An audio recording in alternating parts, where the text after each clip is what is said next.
Hello, guys, and welcome back to the Blood Clot DTC podcast with your favorite dark-skinned, melanated, chocolate black, sexy host, Ray Styles. You already know the vibes, period. And of course, I'm my co-host. Wagwan, beautiful people, it's your favorite troublemaker and your favorite alien. Yeah. I hate you. I hate you. Yo, babes. Make sure to like, comment, subscribe, share, rate, all those good things. Guys, we are back for season motherfucking 5. DACK, baby. Yeah. Yeah, unfortunately, guys, there's some things that I want to incorporate into season 5. We haven't had the time to gather things yet. You know what I'm talking about. Oh, yeah, babes. Yeah, you know what I'm talking about. Yeah. But it will come. Yeah, don't worry. It will come. But guys, season 5, that's crazy. That means I've done how many episodes? 40? 40. Wait, season 1 would be to 10. Season 2, 20. Season 3, 30. Yeah, 40. Wow. 40 episodes. You've done the same amount of episodes as men you've taken in this life. Babes, that's actually good, 40 for 40. Can we give a round of applause? Yeah. Is my body count actually 40 and above? Let's not. It's so easy to reach that in this gay world because everything is so easily accessible. You know, straight people have to really grind to get the pom pom. But do you include body count as in just oral or penetration? No, penetration. Oh, okay. Yeah, no. If it was oral, what? I think it was on episode 100. Okay, well, plus. Well, quick rapid fire. Just oral count. I don't know. Number, quick, go. Let's go with 50. Okay. Maybe. Penetration. It's definitely a lot less than that. Like penetrate me. Yeah. Or I penetrate them, or the combination of both. No, you penetrate them. That will probably be in like the 40s, 50s. And you being penetrated. That's less than 10. Perfect. Period. Say less. Yeah. They can't get this coochie. I'll tell you that. They don't want that coochie. They want this coochie. Okay. That tight Jamaican pom pom. Spin out me pop. What? Brat. Ronaldo. As Dinola says, everything airy. That boy's a key. No, body count. Dinola, we miss you. We're going to have you on the season. Of course, you guys know we have to bring Dinola on every season because the three of us are just a fucking key. That man left us for 2 months to go to Niger Town. 2 months. How disrespectful. How wicked and evil. So disrespectful. It's been nice in the house with just me and you, but we also miss his dynamic. I feel like he tones us down. I don't miss him. Let's be clear. I don't. Didi, that wasn't from me. That was from him. So yeah, let's not do that. Yeah. But yeah, guys, season 5, we will be having some amazing guests on as usual. Obviously, we'll have episodes of me and Jazz and guests, and then Jazz and me.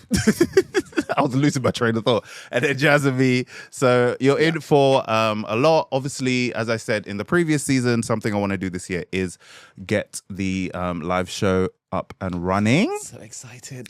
So we're in the planning stages for that. We will be shortly in the planning stages for that. So make sure you guys look out for that. Information will be coming in the summer. And it will be around the anniversary of the podcast, so around October. That's when it's going to happen. So make sure you guys look out for that because it's going to be a key. Yes, sir. Period. What do you do? Anyway, bestie, how's your week been? How are you? What's new before we get into it? I'm good. I've been good, to be honest. I'm good. My week's been fabulous. Work is working. Yeah. But the type of company I work for, it's a company that is growing very quickly, and the workload is going to get more and more and more. But we're also building out the team a bit more and more and more, so to offset some of that workload for us. It's official. What's official? I now have a boyfriend. You got your permanent stay in the country. No ice for you, baby. We're both illegal immigrants. We're legal now. Who's we? There's nothing. How dare you? This boy was born in Jamaica. Don't listen to him. And was. Okay. You don't like to claim it, but you were. Excuse me? I was born in Montego Bay, 6 Duke Street. Don't play with me. 6 Duke Street is crazy. Dookie Street. Ronaldo, said what I said. Said what I said. Yeah. Anyways, guys, I now officially have a boyfriend. Yeah. Okay, no. Well, we need the story, like, quick time. Like, how did he ask you? What was the mood? First of all, obviously, you guys know I've been talking about my man. He is my man. He's been my man. However, I am someone that likes the officiality around someone asking you to be their boyfriend. Yeah, but some people would go through this whole, like, oh, we already know what it is. Desperate and delusional. Do you know what I mean? No. Like, we're not doing that. Desperate. We know what it is, but you're still going to ask. You need to verbatim say out of your mouth, will you be my boyfriend? We are now locked in. Literally. So we have like a date that our anniversary is at, etc. So me and my bae, we became exclusive in September. Yeah. When I came back from Jamaica. And it's so funny because at that point, he genuinely thought we were in a relationship from there. Oh, bless his heart. Bless his actual heart. Because I had to remind him. The person I'm with needs to ask me. I like the But wait, why certainty around the asking. Why didn't you ask him? I mean, I could have. But you wouldn't have. Yeah, because I'm a princess. I'm in my soft half boy, half girl era. You know what I mean? That era your whole life. My whole entire life. Now, it's what I've always envisioned for myself. Like, I want the person I'm with to ask me. Now, when it comes to a proposal, I feel like it could be both ways. As long as you ask me to get into the situation, you take care of the rest. I don't mind then asking you to marry me eventually. Do you know what I mean? So the proposal is up in the air as to who's going to ask who, but we're both going to have rings, both of us. We're going to propose to each other, I think. I think that's cute. Oh, we like a man, prior planning leads to success. Yeah, I think that's real cute. But yeah, guys, he took me out on the 6th. Our anniversary is the 6th of February, 26. He was like, I like the numbers. 6 to 26. Biblical is a man after my heart. I love the way his brain works. I just love that. Yeah, so 6th of February, 2026. And yeah, he booked out like the whole backspace of like a restaurant. I know that's so we could play our own music. The food was great. And that's when he kind of just sat me down and was like, oh, you're literally everything I've been looking for in a person. Like, I felt like I was going to give up on dating and things of that nature. And I felt kind of like the same, even though I was a bit more casual about it. I was still more open, but I feel like he was at his wit's end with dating and stuff. So he was just like, you're literally everything I need. Yeah, it was just a whole lot of lovey-dovey stuff. But yeah. I love him because for somebody to witness and smell your morning breath and see you first thing in the morning and still love you, you need to hold on to this man. Because, babes, I'm telling you, he's a good man. He's doing God's work. Bitch, my breath in the morning is kicking. It's fresh. Kicking. Morning, noon, and night. It's fresh, but maybe go for it. Maybe with a small F, not a big F. You better stand up for yourself. Nah, bitch, this mouth stay clean. But it's nice. But so you wouldn't have known this. When he came down for your birthday, I cornered him because I was running around saying, "Oh, bestie, my man's my best friend's man." And I said to him, I said, "But biblical." I said, "These are false words. When are you gonna make it official?" Right. He's like, "I got this. I need to get his birthday out the way, get New Year's out the way. Yeah, I've got a plan. Period. I've got a plan." I said, "I know that's right." It's about logistics, and this is the thing. Like, me and him, we're very similar in the way we think, because the timing has to be right, because his birthday is the 10th of December. My birthday is the 26th of December. My birthday is January 22nd. Your birthday is January 22nd. Right. His mom, his sister, and his stepdad are also all in January. So it's like there's a lot of spending around that period. So we didn't necessarily want to clog it up. Do you know what I mean? Yeah, like 100%. Make the anniversary around that period. But I guess it's still somewhat close to Valentine's Day as well. So it's like the anniversary of Valentine's Day. But at least that after that quarter of the year, we're good for a long time. So yeah. That's been the highlight of my week, of course. We went roller skating after. It was really cute. And then I'm going to take him go-karting and for dinner and drinks next week on actual Valentine's Day. So it'll be very nice. That's right. Bestie, get it. I'm so happy for you. I've been saying it. Thanks, babe. Thank you. Thank you so much. But apart from that, I think that's pretty much... There's nothing else really has happened during the week. How about you? How's your week? What have you been up to? Frog. I'm tired. Yeah. I was telling you this morning, I feel so heavy. Like, I'm grateful, no complaints, to God be the glory. But these 4 o'clock, well, 3:45 starts, then to be that's leave insane. the I house know at how you do that. 7:25, then be at work for 8:30, and then finish work at 4 to then go do another job after. I am tired. You're living the American dream. You work in 2 jobs. 2 jobs. But I'm grateful. But it's been a good week. I think mentally, working at the college this week has been hard. Just because of the dynamics of my job and what I have to do. So mentally, it's like I always have to be on, and then I go do life modeling, and then physically I have to be on. Yeah. So it's just like by the time you get to the parts weekend, of your body, your working, your mind, and your body. Yeah. Yeah. But I'm grateful. Apart from tired, it's been good. Like, things have been moving this week. Period. Yeah, no complaints. I'm just tired, but it's a good tired. Yeah. Yeah, gratitude is a must. You know? Bless you. Yeah. No. I mean, I don't know how you do it.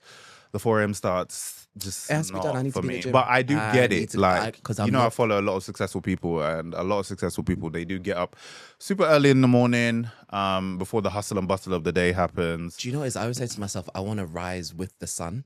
So I'm like, if I start my day and I align it with the sun, it makes me feel like, oh, I've made the most of my whole day. Yeah. And also, I'm not going to the gym after work. Yeah, no, absolutely not. Especially the way you go hard. You're at my gym. hero. There's no You way. go to the gym after work, it could never happen. But that's because my sessions are like, even though they do take, oh my God, guys, the way the gym takes it out of me, I'm doing this because I already have some kind of posture and figure and structure. If I didn't, bitch, I'll be staying in my bed. Like, the way that gym takes it out of me. But my sessions are a bit lighter than yours. Yeah. So I could do them after work, no problem. It's still a lot, but... But as long as we can get it done, because I'm just out here chasing this money and this financial blessing. Period. Like, respectfully. I know that's right. I know that's right. Guys, I booked a holiday. Solo trip. Pew, pew, pew, pew, pew, pew. Where are you going? I forgot about that. I'm going to Cyprus. I'm going to Ayia Napa. And when I told the boys were like, Ayia Napa, really? Because obviously they went when they were much younger, and obviously it has a stigma of being like this party island for like young people and stuff. And does. And it still is. However, I am going in off season. I'm going in April. Guys, we're recording this in February, by the way. It's just in case, because this might come out like March, April. You guys will be like, what the hell? Yeah, so I'm going in April, bank holiday weekend, Easter bank holiday weekend. 5 days, 4 nights. Nice. All inclusive, nice hotel. I just want to go and just like chill. I want to go and chill. I want to like just think about life and think about where I'm going, what I'm doing. I also want to spend time there planning some things for the live show as well. So yeah, I'm happy. I booked another trip. So I'm going to be on 6 trips this year. Hey man, you're better than me. I could never do a solo trip. And people say, don't say, I tell you. No, it's fair enough. It's not for everyone. It's not even for me. Because I do solo dates. I would take myself on a date. You know me, I always go to the cinema or I'll go do whatever. A solo trip, I promise you, I'm the type of person, I'm meant to go to Jamaica, I'll get on a plane to Japan. I'm not that girl. Like, when it comes to holidays, I just give somebody the money and they sort out the itinerary and tell me where I need to, because it's not me. Yeah. I'm so independent, but that side, I'm like, no. Jazz, the holiday that we're going on to Portugal, he was like, if you're not coming, I'm not going. What am I going to go do? Jazz is not good with but you're great with like the tube and stuff. I'm great with logistics. I'm great with being independent, but there's just something about the concept of the idea of going on holiday. And also, I'm not that sociable. Yeah. So for me to go on a holiday on my own, it's chaos. Yeah. Because I'd be like, don't talk to me. Yeah. What we talk about today, bestie? Ready to get into the first bit? Let's get into the pieces. Let's get into the pieces.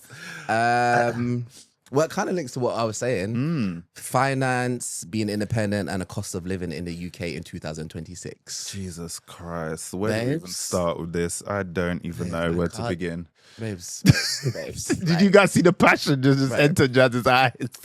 It's crazy. Like, I was saying to one of my work colleagues, I was like, you know when you're younger and you're like, I can't wait to move out of my mom's house and da.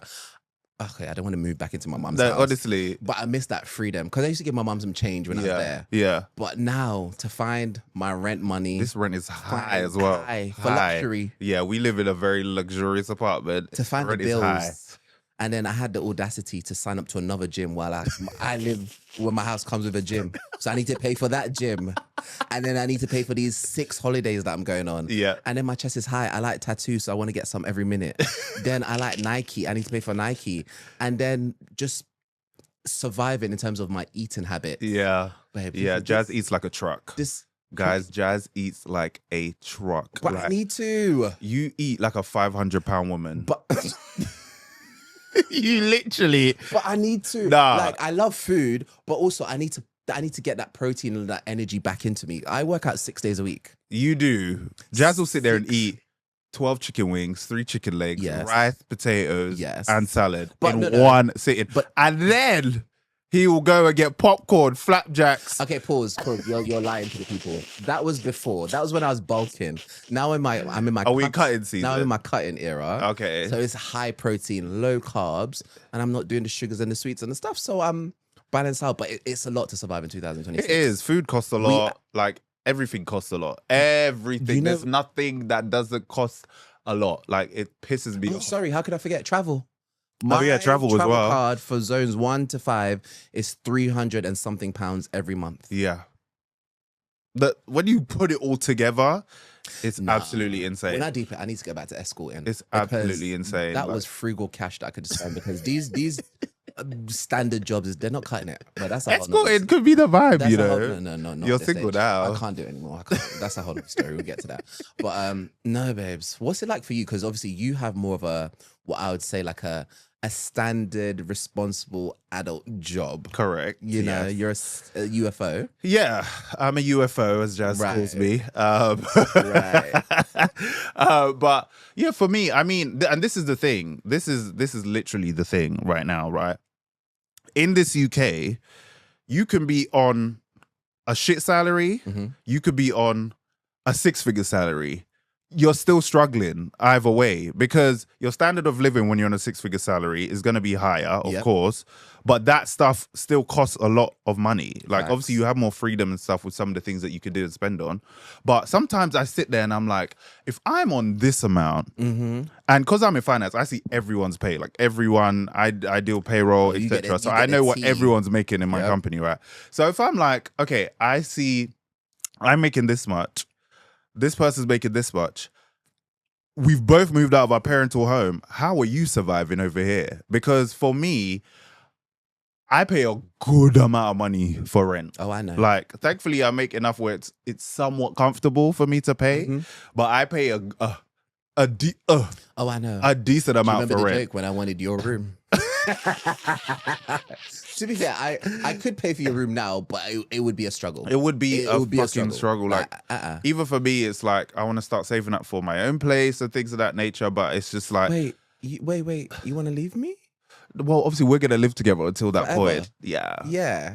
Oh, don't scare me. Forever is crazy. What? Oh. I need to live with my man, you know. No, your man needs to live with us. Oh. Yeah. Oh. Let's be factual. Continue. Okay. Right. Okay. But no, literally, because I make this much and I'm like, okay, I still sometimes go from paycheck to paycheck. Do you know what I mean? And for me, I'm like, if you're making half of what I make, how are you surviving? Like, everything is so expensive. Travel is so expensive. Like, airlines right now are doing an absolute fucking madness. Like, since the COVID pandemic, the prices went up and never came back down. Like, they're recouping all them costs. All that loss. And more. Do you know what I mean? So it's just like everything you do now, whether you want to go on holiday, like just standard living in the UK is just high AF. It's ridiculous. And we get taxed like a bitch in this country. You know, the other day I found about the sugar tax. I said, sugar tax. Yeah. Is crazy. Yeah. But that's their trying to make us more healthy kind of thing. This UK and their pub culture, they don't know what health is. Shut the front door.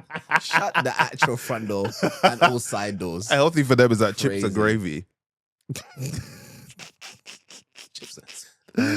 Or shepherd's pie or something. Do you know what I mean? But literally, like, I think being broke is a full-time job. Oh no, it really is. So funny you said that. This makes me think about. So there was a time in my life where obviously now I found my stability job. That's the college, and then I have the life model on the side, and that fluffs everything out. But there was a time I was like, when I was actually broke, and I was like, oh yeah, no, this was my 9 to 5. Trying to find a job whilst being broke. Yep. Knocking on Universal Credit's door, being like, can you help me out? Period. And still that wasn't enough. Yeah. And I'm just like, when does it or where does it stop? No, honestly. Like, you hustle,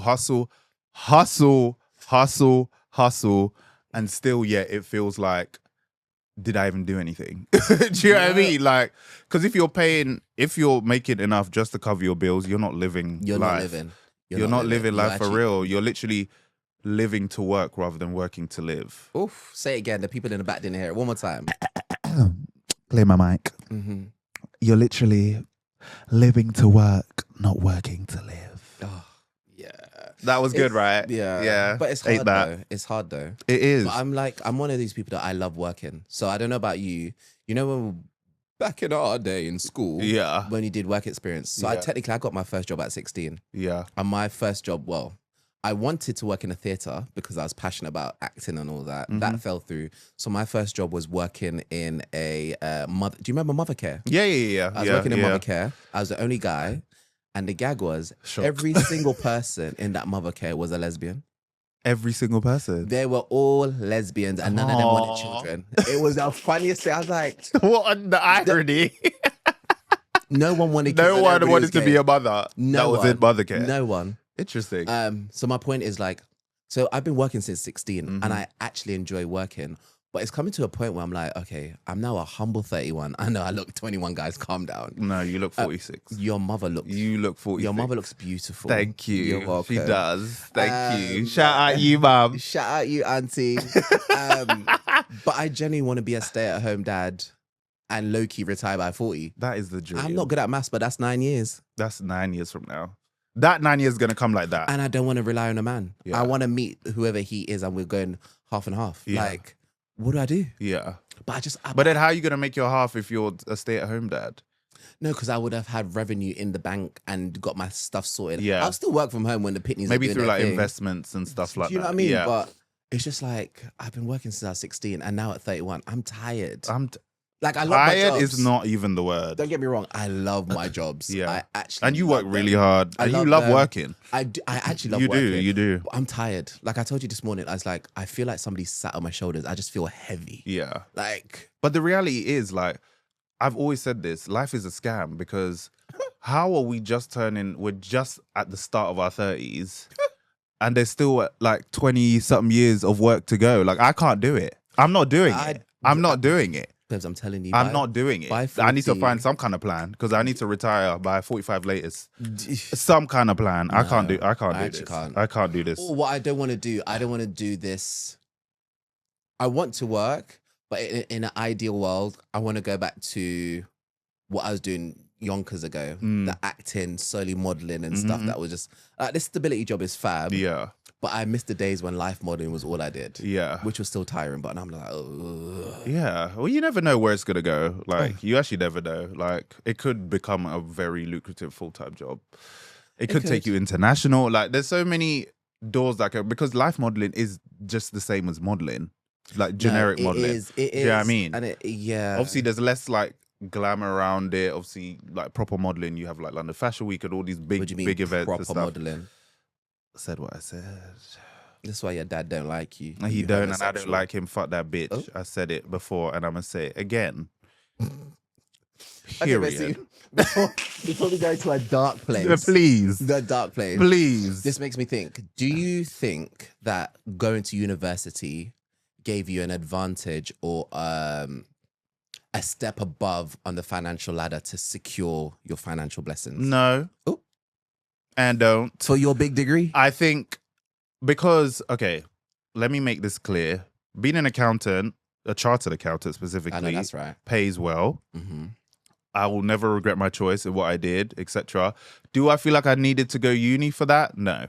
Because there's a route. And England is one of the only places, guys, one of the only places in the world that you can not do an accounting degree and still get into accounting and become chartered. Like everywhere else in the world, you have to do an accounting degree. Just like you have to go to medical school to be a doctor. Do you know what I mean? And you have to go to law school to be a lawyer. It's the same exact thing. You have to have an accounting degree everywhere else in the world to be a chartered accountant. Whereas here, you can go through as a school leaver, so you leave straight from sixth form in school, and then you start doing a qualification called the AAT. That is like your degree technically in some ways, but you're not actually in university, so you don't pick up the fucking debt. I have 47k of uni fees to pay off. Don't want to talk about it. Is that on top of the 90 what? Because wasn't it 30 grand a year that we went? 30 grand a year. Which uni did you go? What? Did I get that wrong? What's the debt? 9 grand a year. 30 grand a year. I would have had to find another career. Oh. Anyway, proceed. Yes. Right. So, what was I saying? I forgot my train of thought now. The 40 something. Oh yeah, I didn't need my degree. Basically, is what I'm trying to say. Like, I could have gone straight from school and done it. But however, the money that I make is great. So somewhat, in some ways, the degree was worth it, but it also wasn't. It gave me some exemptions for my exams, which is the main thing that I actually wanted the degree for. But I went to uni for the experience, not to get a degree, if I'm being completely honest. Do you know, staying on the uni thing, you gagged me because I've always said I literally went to uni to take drugs and to experiment sleeping with men. Like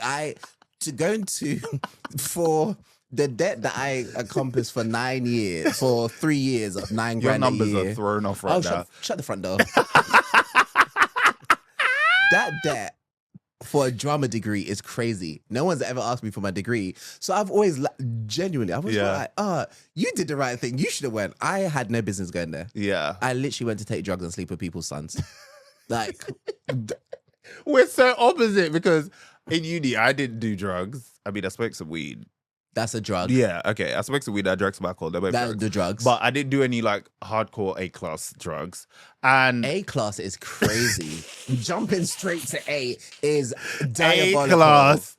I said, you know, people in uni were doing the most. At that DB rave, drum and bass. What's DB? DB, the place that you went to every year. And you kept inviting me and I didn't go. Do you remember when I got in a fight with the glass bottle because I was so high? And I was like, you're chatting shit to me, get out of my face. Bam! And then it cut my finger. I still have a scar on my finger to this day. Oh my God, you were such a wild child in uni. It's crazy. Oh, the good old days that was uni. Oh, uni, take me back. Take me back. No, but you honestly blow my mind because I'm like, yeah, Ronaldo went for a proper degree. He's like so well established. I'm over here like, drama degree with a little minor in dance. What's that gonna do for me? See what the equivalent for my qualification for you that I did after uni is you went to drama school. Straight up. And that is literally like what takes you to the next level. And I could have of literally being an actor. But to be fair, if I didn't, but this is what I would say, you're always in the right place at the right time, and God is always ushering your steps. Because if I didn't go to Loughborough University, I wouldn't have met my favorite lesbian, Mickey, who told me about the drama school I went to. Exactly. That then got me everything happens for a reason. So it's true, but still, I'm like, sometimes I actually sit down and I'm like, I'm in debt to this country, and I'm already successful. Yeah. So I can't even be like, oh, I'm gonna wait till I'm 60 and I'm not gonna have to pay it back. I'm gonna have to pay it back. Yeah. But I'm like, I had no business going. I'm not paying it back. Like, even if they will continue to take that shit out of my paycheck month by month. No, but that's what. No, but I'm not paying. No, but that's what I mean, because you know, like they always say, like if you don't hit a certain amount, I don't know the numbers. That's not my realm. You buy when you get to 60, it just writes off. It does. It does. But after a certain age, it writes off, which is nice. With the type of people that we are and how much we're going to be earning, all these things, we're going to pay it back. But I'm like, why? I don't want to. Because even like that degree was not worth £27,000. Mine wasn't. And I'll say it with my full chest, it wasn't. Mine wasn't, because first year, for argument's sake, if I had 10 lectures, I definitely went to 6. Yeah, like, obviously the lectures are available online, which is great and stuff like that, but it's just like... For who? My lectures weren't available online. Oh yeah, you had to go physically. We went to the same university. What are you talking about? This online but thing. It's because you did drama. You have to kind of be there. Whereas mine, the lectures, they could just record and just put it up, and then I could just rewatch it, if anything. But literally, university was a wild experience. Like, I'm so happy that I went, because we went to the perfect uni. I think it was the perfect balance, because we went to Loughborough Uni, as Jazz said, but Loughborough is great in the sense that it's one of the top 10 unis in the country, period. But also it's surrounded, it's like in the East Midlands, but it's surrounded by other big universities. Yeah. DMU, Leicester, Coventry. Like, they're all in the Midlands, and they're known for being great unis to party. Do you know what I mean? So we literally had the benefit of working hard when it was time to work hard and it was exam season. Loughborough went quiet as a mouse. Like everyone, because everyone is smart, like they're studious, like they want to do well. And then off season, everyone was going around to all different cities. I'm going to preface this again.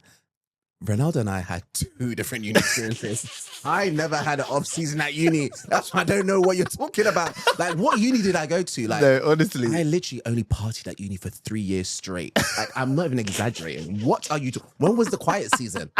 Yeah, maybe that was babes, my other friend. Babes, maybe not Chad. Babes, you don't remember? You'd be like, oh, when's your 5,000 word essay due? I'm like, oh, it's due in 2 days. The night before, I'd be there like, oh my God, imagine ChatGPT was around now. You would have used that thing. I would not, because I don't cheat. I don't believe in cheating. What are you talking about? It's a lie. It's a lie. You told me off camera you would use that thing. Don't act brand new now. Don't act brand new. I would use it so I'll be like, also ChatGPT, don't forget I'm dyslexic. Can you just shift words? Spell it wrong. Imagine asking ChatGPT to reflect dyslexia. Oh yeah. Yeah. And ADHD. Reflect it in my essay. Reflect that shit. But no, because it's crazy. Like, but it's a blessing though, because even think about uni, I'll never forget. We didn't know we were going to the same uni. We didn't. We actually didn't. What's your top 5? Let's go in reverse order. Yeah. I was like, I don't remember where it was. I think I applied to like Bath, Exeter, like very like Ronaldo, studious unis. Babes, I can't remember one university I applied to. It's all a blur. Babes, I don't even know why I chose Loughborough. I actually don't know. It's being real for a second. Yeah, I actually think I went to uni to make my mum and my family feel like, oh, he's the first one to go to uni. Yeah. I genuinely had no business going to university. You could have just went straight to drama school. Straight from school. I could have just sold pussy on the side of the road. Like, I had no business. Like, sometimes I sit down like, I really love my mom. Babes, I'm getting angry. Why did I go? Selling pussy on the side of the road is crazy work. Bestie, why did I go? I don't know. Why? I actually don't know. I genuinely don't know. You know how I know I didn't regard university? You see that scroll thing they gave us? I don't know where it is. I didn't take one university You don't know where your degree is? I haven't said a scroll thing. I don't know where that shit is. I didn't even wear a shirt to my graduation. I turned up in a jumper. I hate university! Oh my God, I'm stressed. Why? The trauma. Babes, no, I just deeped it. Oh, babes. No, I just clocked. Why did I go? Why did you go? I actually don't. Oh my God. Why did you go? I feel myself hot. Why the fuck did you go, Messi? Do you know, I feel like it was like, I went to a good college and stuff, and they were like, I just felt like university was the next thing that people did after college. That was very common in our age group, though. I feel like now, we're not that old, but I feel like now, like more people are being woke to the fact that these uni fees are actually very expensive. I might not need it, and like there's an actual decision and conversation for us in our era. I feel like uni was somewhat of a must. It was. Do you know what I mean? Like it felt like a must. Do this, do that, do that. Exactly. Yeah. That's so funny. But I can't lie though. God's always got my back and your back, because one of the biggest blessings, because do you remember we went up to uni together? Yeah. In the back of the car with all of our Oh stuff. my God, do you remember when you used to sleep with our caretaker? Oh my God. Guys, our first year uni accommodation. It wasn't ours, it was your caretaker. It was my accommodation. Caretaker. What was his name? Louis. It started with an L. Luigi. He had a flat face and a curved dick. That's all I remember.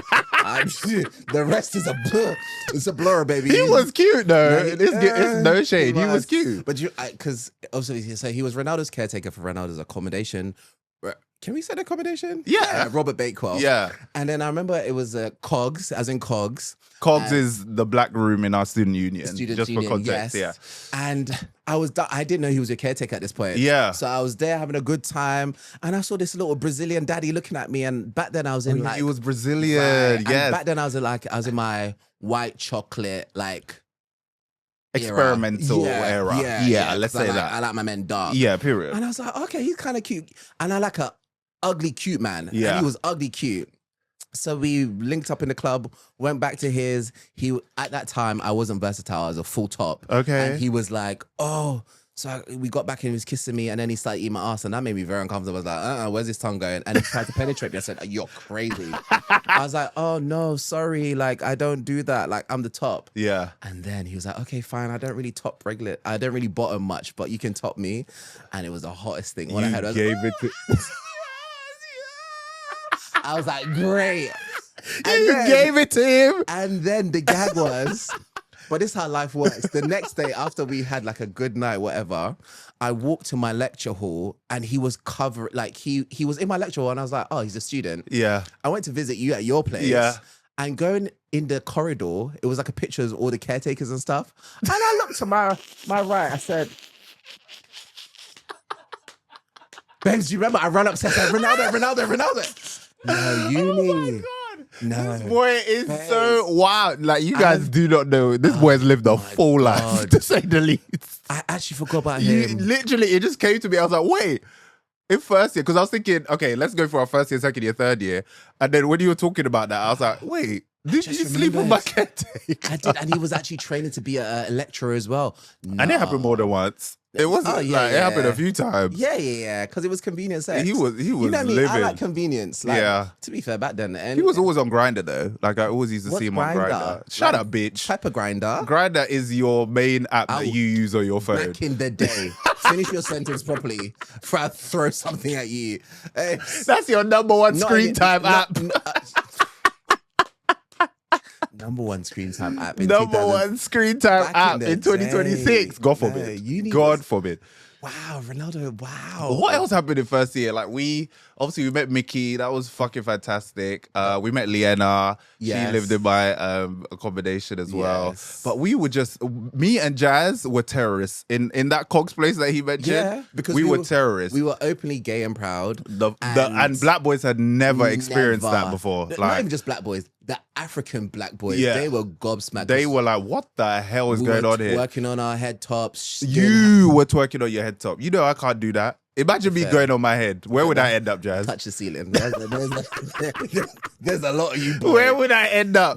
I don't have that balance. Uni was wild. Yeah, it really was. It really was. And then second year, we lived together. With 6 other people. We lived in a house of 8 with 6 other people. Yes. That was an interesting experience. 3. That's when I would... How many white people were in that house?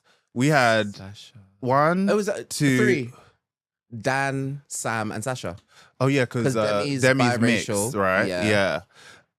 Amy's biracial also. So we had 2 mixed race, 3 white people, and then 3 black people. Right. Yeah. I'm not going to say which one it was. Do you remember the housemate that was like, oh, my boyfriend's coming over. Can you help me cook some food? I was like, yeah, sure, babe. I'll help you cook. And then the person, she was like, I want to make chicken. I was like, yeah, but first, babe, we have to like clean the chicken. And this girl went and reached for fairy liquid to clean her chicken. And I said, what are you doing? She said, oh, babe, you said to clean the chicken. I said, fairy liquid. And she was cooking for a Nigerian man. Oh, she was going to poison him. She was. And she was going to poison him. I said, babe, don't worry. I'll cook for you. I'll season it. Just tell him you did it. Isn't she married now? And she's married to a black Nigerian man. Who's basically white. Who said that? But yeah, no, that second year house was amazing. That was key. That was because that was the summer that you did your little escort in peace. Okay, firstly, there was nothing little about it. That summer I became an escort. You made a good amount of money that summer. I was taking in like about $2,000 a week. Yeah, $2,000 a week. £2,000 a week from May through to September. Yeah.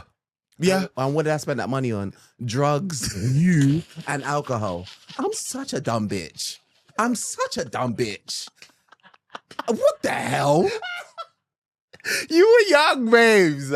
You were young. Like, you can't... Listen, do you know how old we were when we went to uni? We were 18, 19, and 20. I know, that's young. If you think about that now, like, you're not making adult decisions. You're not thinking how you would think now at that age. I'm not making any of those, but I had to do what I had to do because obviously, like, not to make the pod sad for a second, but the realness of it is I came out to my mum and my family at December. So the first break you got at uni, that December I came out to my mum and it went exactly the way that I thought it was going to go. Yeah, at least you were mentally right. You know, prepared. like obviously just a little previsor. Like me and my mom's still my best friend now. Yeah. Like me and my family, well, my mom's side, sperm donor side can kick rocks. Thank you. But me and my mom were cool now. But when I first came out to her, my mom's very Jamaican, very yardy, should I say. So when I came out to her, it was oh my God, I failed you as a parent. What did my blood clot? What me do? Oh my just God, that internalized homophobia. It was all of that. Yeah. So she kicked me out, which was a whole palaver. Oh God. And then, but this is why I'm so fully rooted in God, and I know like I was in the right place at the right time, because if at any other point in my life my mom had kicked me out, I would have nowhere to go. Yeah. Yes, I could have gone to you. I could have shouted to my boy Jordan. Yeah. And all my boys from secondary school that took me in. But I could run to my uni accommodation. Exactly. But I remember when we got to that summer. So my mom kicked me out in December, and then obviously January, February, March, April, May. That's so crazy. 6 months went past, and we no didn't talk contact. for a year. Yeah, we didn't talk for a whole year. A whole year. So when we got to that May, I'll never forget. I had lost my job. Because we were working at Topshop. Yeah. And for some reason, I lost that job. And then I found myself working at a Weatherspoons or Bar One, whatever. Yes, I remember that now. And I hated that job with a passion. I was so bad. I hate that job so much. Oh God, I'm so glad I changed. I'll never forget. I text my manager. I was like, I hurt my leg. He was like, how? But you still have to come in. I said, oh yeah. So, oh yeah. I took the lid off a pen. Yeah. And the pointy bit, I turned it up. Yeah. I put in my shoe and I stepped down and I walked to work. And babes, hey, I got to work limping. He was like, oh, Jazz, you're really limping. I said, yeah, it really hurts. Oh my God. You're so wicked to yourself. Yeah, because I didn't want to work there. How can you do that? I didn't want to This work is there. the thing with Jazz, yeah. When he commits, he I commits. commit. When I don't want to do something, I'm not doing it. He's not doing it. He's like a little spoilt child. I am and is. Sport child. Imagine harming yourself just to prove a point. Yeah, because I didn't want to be there. And because those shifts were long. Yeah, he they were. Start work at 2, finish at 3 a.m., 4 a.m. I said, you're crazy. Me with all those Bluefoots screaming at me for drinks. Crazy. And pouring pints. I said, crazy. No way. So then by the time we got to May, I was like, I don't want to do this. What do I want to do? And I was on Grindr. Yeah. And then I got one little bit, obviously Loughborough, there's not many black people. And one guy was like, I really want to suck your dick. And I was like, oh, Jesus, look at your state of you. He's like, okay. Look at the state of you. It's like, crazy. He was awful. Then he was like, oh, can I give you a massage? And I was like, you know what I charge? He's like, what do you charge? I said, £100. And he said he'd pay me. I said, pay for play is a real thing. So then that's how I became an escort. Yeah, through period. Grindr. Period. And it was fat. But because I know you little out there be looking at me, so I didn't have penetrative sex with anybody. Okay. And I only allowed 2 people to ever give me head. Yeah. The type of escort I was, it was more fetish play. Yeah. So I would fist people. I would. That you tried to say last time that I was the one that wanted to be fisted. Wasn't there a guy with like a baby dressed up like a baby in diapers? This world is so that fucked. fetish was crazy. This fluffy Asian man, 6'4", was like, his thing was baby fetish, and I'd put a nappy on this man. He would lie on my chest, and I haven't always been this big. This man would lie on me and suffocate me. I'd burp him. I'd change his nappy. I'd feed him.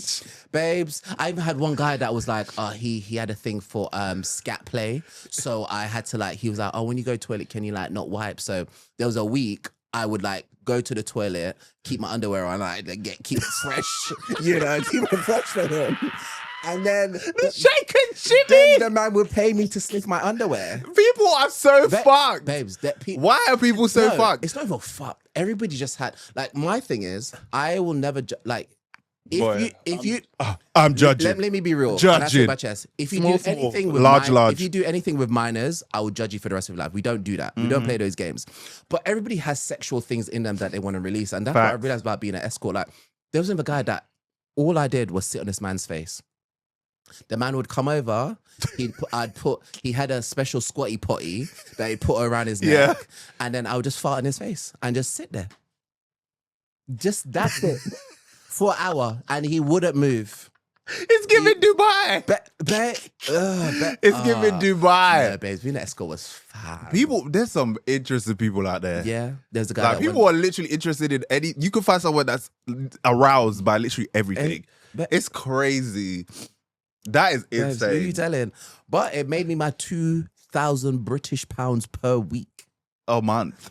I mean, no, per week. Per week. Babes, I was making money as a... Babes, babes, you don't think you understand what I'm saying. I was making money and I don't know where this money went.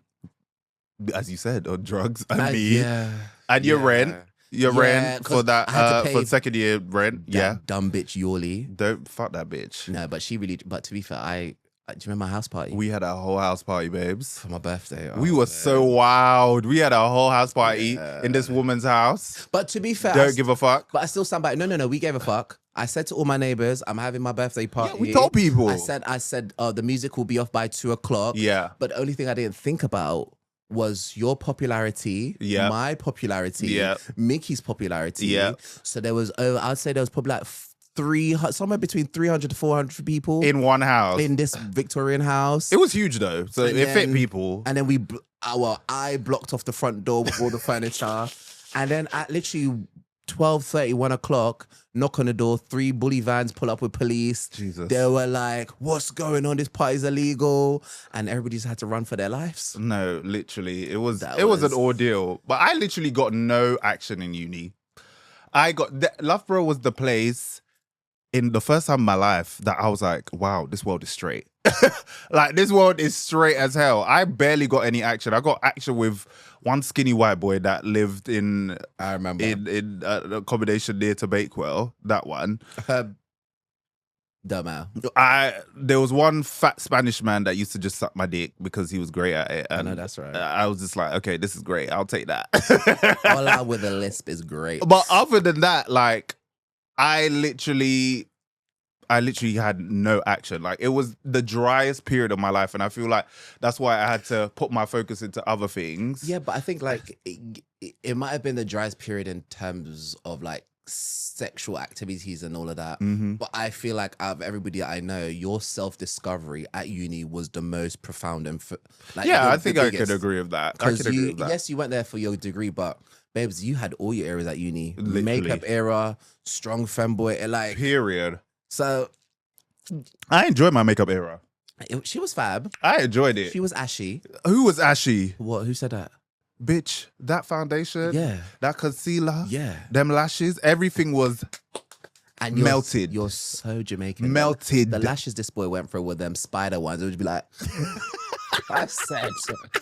But I love you, babes. I support you. So I look cute. I look really cute. I ate that. But that's how you know my self-confidence is up here. Like, we went to a uni where all the black boys were super straight. Yeah. Super straight. They didn't taste straight. But we don't go out nobody. No. But super straight. So like, to have a black boy that was like wearing makeup, like a full face of makeup. Like, this wasn't no light beat. No, it was a full face. The only thing I couldn't do was eyeshadow. But everything else, and foundation, and concealer, and eyelashes, bitch. and I could do it all. Fuck you. You could hold a handbag. Steph brought one today. I love me a handbag. But no, you know what? That makeup era for me, it was, I don't know, I just felt really comfortable. Like, I felt like I like how I look in this. Like, I feel nice. I feel pretty. Do you know what I mean? Like, it was a lot to help with my self-confidence. I've always had self-confidence, to be honest. Like, I've never really been a shy bitch. Never. But that, I don't know, there was just a period that makeup was like, oh, this fascinates me. And I want to see how I can, and big shout out to my friend who's also been on the pod, Dammy, because he's one of the first black boys that actually openly wore makeup on a platform in the UK, which is why he is where he is now, because he was one of the guys that paved the way. Pioneer. But seeing him do it, I was just like, oh my God, this looks so pretty. I want to try it. And then when I tried it, I fell in love with it. And that's how I got into my little makeup era. And then when I had to go back home to live once I left uni, I had to stop it, obviously, because I went back home to my parents. Yeah. So that was just a bit too much trying to dodge and do all of this. So yeah, but I did thoroughly enjoy that period of my life. So that's what I mean. It's like we might have had two different experiences of uni, but I think I know in terms of self-discovery, we might have went on two different sides of the spectrum, but it was essential for the both of us. It was. And I'm glad we experienced everything that we did experience. Me and Jazz didn't do our third year together because I had a placement year when he was in his final year. He went to go pick up a man during that final year. Yeah. Every time I think about that boy, that boy, it's like I've always. Do you remember I got the job at Students' Union? Yeah. Took me a month to get the job. Yeah. A whole month. I went through trials and interviews. Got the job for Mum Student Union on my first shift. Bear in mind, my shift started at 8. Yeah. This was at 11 o'clock. Somebody asked me for a rum and coke. No, a vodka and coke. Yeah, vodka coke. And I looked at this person. I said, "Why are you asking me for a drink?" And I left that student As a whole bartender, by the way.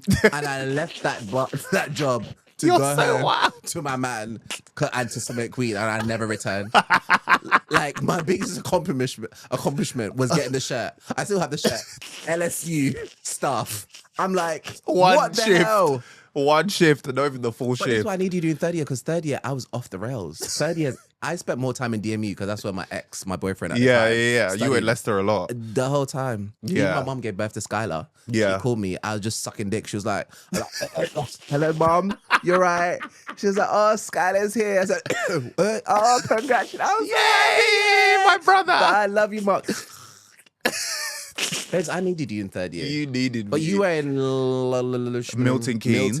I was in Milton Keynes, living it up with the white people. You were. Was very fab. Yeah. Lived in a very nice house. That was my first experience in a shared house with people that I don't know. And Strangers. I said, from that day, I will again. never live with. It's either I'm going to live with my friends, live at home with my family, Or live on your live on own. my own, or with Yeah. my partner. But your There's house no was way. fab. Yeah, the house was great. Did you come visit me? Yeah, you did. I think you did. I came once with Z and Morlai. Yeah. And then I came another time on my own. I came twice on my own. Yeah, that's when I put you in makeup as well. Oh. That's when I put you in makeup, guys. I'm going to insert the picture here, and I'm also going to insert the picture of me in makeup as well, just to keep it fair. I'm going to insert both pictures so you can see. But I glam Jazz up, and you can see from Jazz's eyebrows, they're very bushy, very untamed, very unkept. So of course, when I tried to clean it up with the concealer and the eyebrow pencil, it wasn't working. You're crazy. I was a very pretty bearded lady. I look like your mother. Don't play with me. Don't you ever. I was Did you just call my mother a bearded lady? No, never. Yeah, that's what I thought, didn't say that. bitch. Yeah. Run the tapes back. Yeah. Never. No, but that was scary. I was like, how do people do this? My face was heavy. I was like, can I move? That was too much. It was a lot. It was a lot. It really was a lot. But no, thank you for sharing your experience on coming out. I feel like a lot of people kind of come out of their coming out stories. It's really, really inspiring. But it's so nice to see you and your mum now in a place where you can literally get into the granular detail of vulgarity with your mum about your partners. Like, the relationship you have now is phenomenal. But Ronaldo, you've always known this about me, and this is why I enjoy doing this pod, and in general, I don't care what people think about me, and I'm always going to choose myself. Period. So the turning point for my mum and I, when I came out, we didn't talk for a year. I literally said to her, I said, "Mum," and I quote, I said, "I will never put your happiness before mine." No, period. And I said, that's so important. I said, when I break up with John, I'm gonna get with a Mark, then I'm gonna get with an Andrew, I'm gonna get with a Paul. Yeah. I'm never gonna get with a Sasha, Never. a Janet, or a Jennifer. So I said, Never. "Mum, I am gay. I enjoy sucking dick. I like men." That bit might not have needed to be added. No, but I had to tell you her have in a to way, ingrain it in 'cause her I'm head. like, you can cry about it, you can pray about it. I am a homosexual. I'm gay. I'm a batty man. I'm a fish. Whatever you want to call me. Yeah, period. And when that sunk into her head, she said, "Oh," and now, like, my mum will call me and be like, "Oh, when's the last time you got some?" Or when my ex and I broke up, my mum was there crying with me saying, "No, you're gonna find your husband." Like, it's beautiful. But I always say to people, the more you stand in your truth and you don't back down, people have no choice but to respect you. Yeah, period. And we got a lot of that respect in uni because that's 100%. where we met people that, as we said, weren't used to seeing openly gay black males just completely be themselves and own it. But they had to respect us for it. You have to because we were living our truth. And at the end of the day, that's all you can ask for. You can't make fun of me when I already know who I am. Do you know what I mean? Because it's not gonna affect me. It's not gonna impact me. And you're straight and ugly. So let's just start. Period. There. Straight people are the problem with the world. That's where it all starts and stems from. Yeah. Anyways, I feel like this is a good way to kind of say what my coming out story is. Mm-hmm. So my coming out story is my mother is a very, very Christian woman. Very ingrained in her religion. Very, like, my mom, her whole personality is encompassed around religion and being a Christian, right?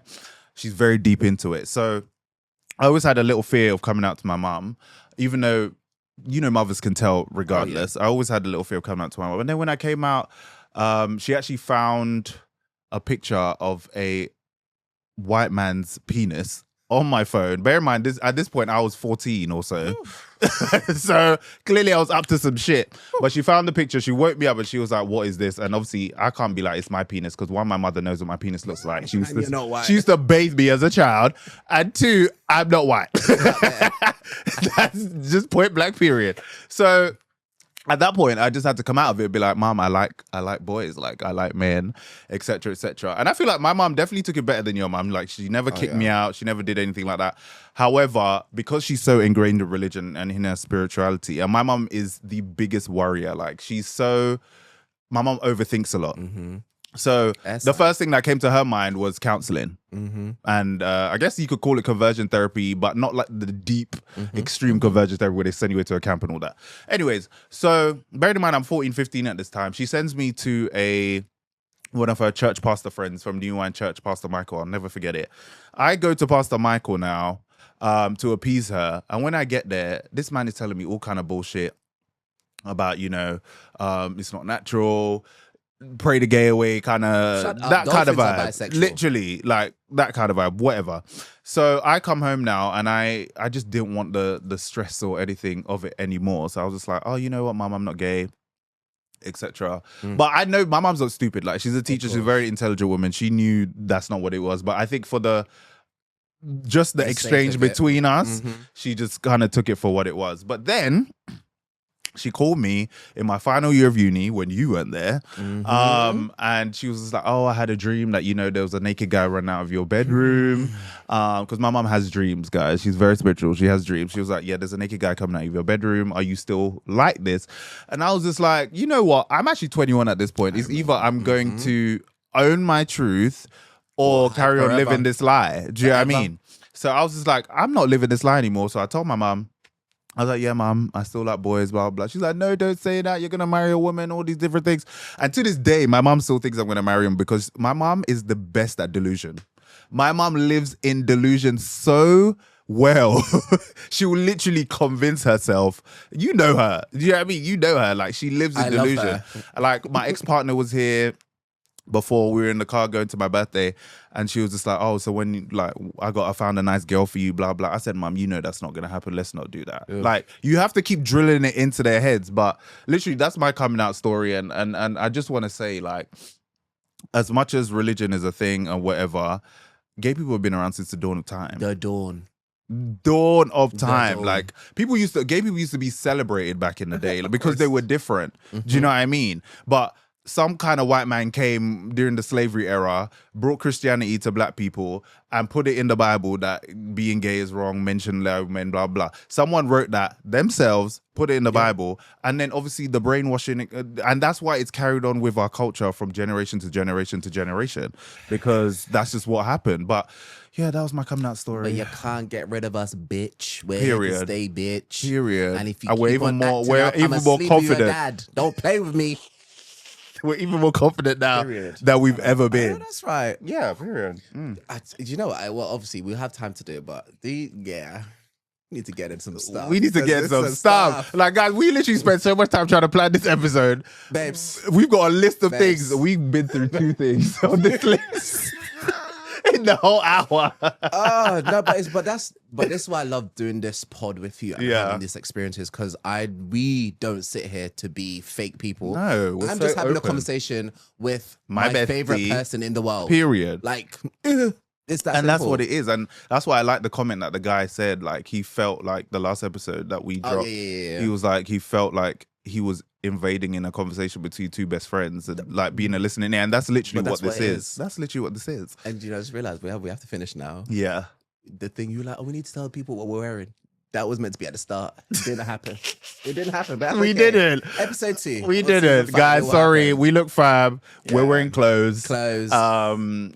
If you want to know the details, you ask for the details separately. But that's the end of this episode, y'all. That actually flew by. Another one, season 5 is here in full force. Amen. Bestie, thank you for coming. Can I just on say, y'all ain't ready for what's about to happen. Why am I doing the ear thing? Who am I singing to? Y'all ain't ready for what's about to happen rest of the season. Period. I'm just say this: controlled chaos. Yes, controlled. The chaos. big double C, bitch. The big double C. Period. And your man's gonna buy you Chanel. Amen. Put me in Chanel. Right. Put me in Chanel. You say love me. Put me in Chanel. Clap the dollar. Oh, guys, but thank you so much for tuning into another episode. You know, it's always a key with me and my bestie. Period. We gonna bring it every single time, and we hope you enjoyed. We hope you learned more about us as people. I feel like by the time we're done, these people are gonna know every detail, every detail of our lives. But yeah, anything you want to say to the people before we close out, bestie? Stay safe, stay blessed, have a great weekend. Remember, you're all the heads and never the tail. Period. And Amen. You're more than enough. And Amen. I pray everybody's days, weeks unfold gently. That's Amen. it. Amen. And if you can, get in the back of your throat. Get that. Get them kids. I know that's right. I know that's right. Well, thank you guys for tuning to another episode. I literally love you guys like cook food. You know, I say it all the time. Like what? Cook food. Sorry. My mouth just... Yeah, cook food. Cook food. Right. Yeah.